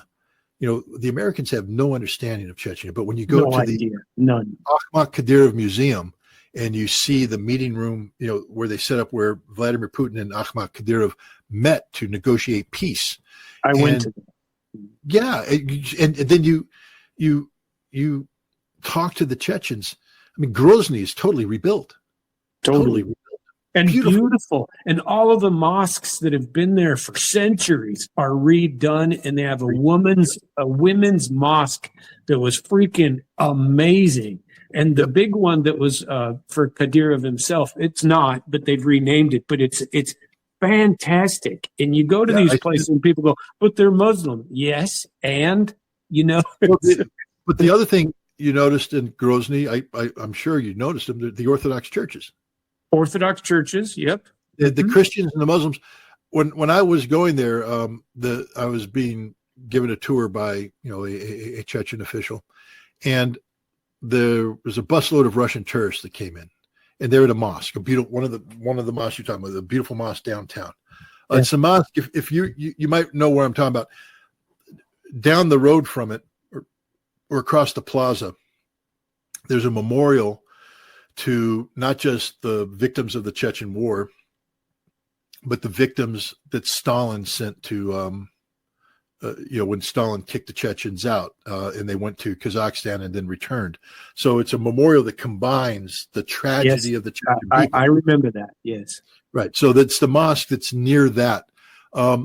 So we're there, and these Russian tourists come out, and there's these two girls that are, Russian girls are beautiful. There's no doubt about that. No doubt. But they're pulling the stupid TikTok crap. I mean, they're sitting there wearing clothes they shouldn't be wearing at a mosque, and they're posing in front of the mosque and jumping up and flipping their hair, and the other girls filming it, and they're doing it over and over again, making a spectacle of themselves.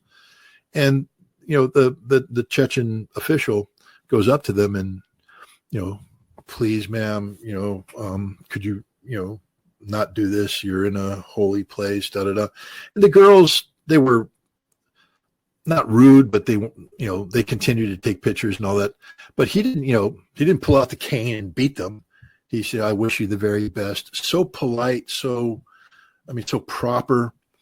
The respect that the Chechens show the Russians and the Russians show the Chechens.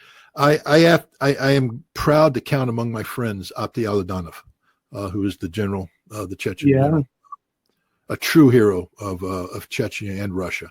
I followed him on Telegram. And, well, he's just, when you meet him in person, he is humble, funny, articulate, knowledgeable, the whole thing. But he to me symbolizes the success of Akhmat Kadyrov and Vladimir Putin and bringing it into that conflict. Because here you have, today he's a lieutenant general commanding the Akhmat Special Forces in combat, a graduate of the Russian, General Staff Academy, the whole works. He's respected and loved by Russians and Chechens alike. That's the reality. It's not propaganda.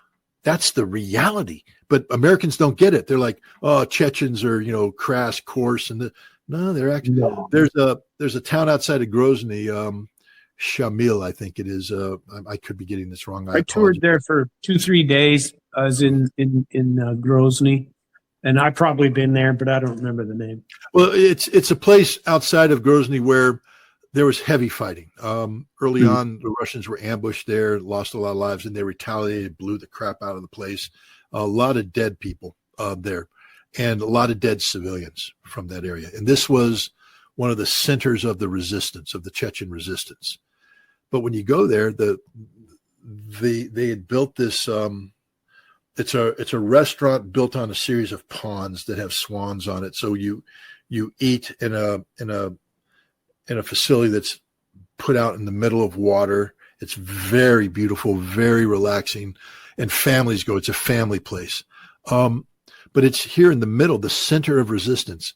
And the guys that are there were the head Chechen rebels. These are the guys that wanted to kill Russians. But the way there's peace is that there's peace. It's a sincere peace. There's no secret groups of Islamists running around trying. Families come here, Russian families. They're not trying to undermine each other. They are living together in peace and prosperity. Is it perfect? Nothing in this world's perfect. Nothing in this world's perfect. Can you find areas where there's discontent? Yes. Can you find areas of disagreement? Yes. Because it's human nature. I mean, Yeah. but the system, the way Chechnya functions is unbelievable. Well, it's The a level of lesson for respect. all of us. It's a lesson for how people of varying or different completely cultures can get along. Hey, Scott, we're at 1 hour 55, and they Yeah, cut me I off gotta at run. 2 hours. And so I just looked at my phone. you know what? I appreciate so much the time that you have given me today, and I didn't anticipate it. I could talk to you all day, and I'm sure we'd have plenty to talk about. And I hope you'll give me the opportunity again. I very Absolutely. much appreciate you, and I would love to be a part of any of your piece and what would you call them? Familiarization of culture, cultural exchanges, your peace efforts, and all of that. Count me in if you want me in, and Absolutely. I Absolutely. would be happy to count me as one of your crowd. So No, thank you team. so much. It's a team effort. It's a team effort. So yeah. Well, no, thank you for having me. It's been a pleasure talking. Like I said, this stopped being an interview a long time ago. It just became a Well, yes, conversation. it sure did, and I thank you. A lot we'll of continue. reminiscing and stuff. Even though I didn't know you personally, I may have actually met you one time. I was at the OSIA from. And there we were cut off. That was the end. And so we are hopefully going to have a chance to have some more discussion. I truly hope so, because it was definitely reminiscent. I like the things that he talked about. Like I said, I was mostly concerned with getting his story about the treatment that he underwent from our own government. I very much, well, everybody, if you listen to me regularly, you know I got issues with our government and how, well, every government that's gonna. I was telling you at the start of this show about Diane Panchenko, who YouTube just blocked, and they take people and basically, like he was saying, Panchenko, I'm sure, was making really good money every month on the YouTube platform and had plenty of content, and it was good content. She was putting out quite a bit, and it was truly a good channel to watch. You could watch it and get not necessarily unbiased. It was biased a little bit, twisted against the U.S. Colonization of Ukraine, against turning Russia into enemies that none of us should have been a part of or should have allowed to happen. But it is. You heard the discussion that we had about experts or the lack thereof with this, I don't know, this outdated thinking that really shouldn't be, the way that they treat people, or treat history, the way that they have created, honestly,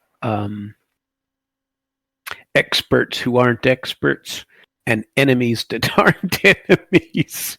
And to watch what happened to Scott, he's pretty well. I don't want to say he's over it, but he has a reasonable point of view on it. So I very much appreciate each and every one of you listening to the show tonight. I am going to upload this to internationalflavor.com, and you can watch it if you'd like to watch the video. I have uploaded that on my channel. It's at Samuel Trapp on YouTube. Now, most of my other videos on there are in Russian, but feel free to get on there and check it out in the English language version. Please follow Damn Radio. as often as possible. We have a great lineup coming up. You can find our lineup at damradio.com/schedule. And you can get all kinds of information. We have some great talk and some great music that plays at damradio.com/live. I am here every night, Sunday through Thursday, from 9 p.m. to 10:30 p.m. Eastern Standard Time. I hope you'll give us more time and listen to us and join me on internationalflavor.com. And I look forward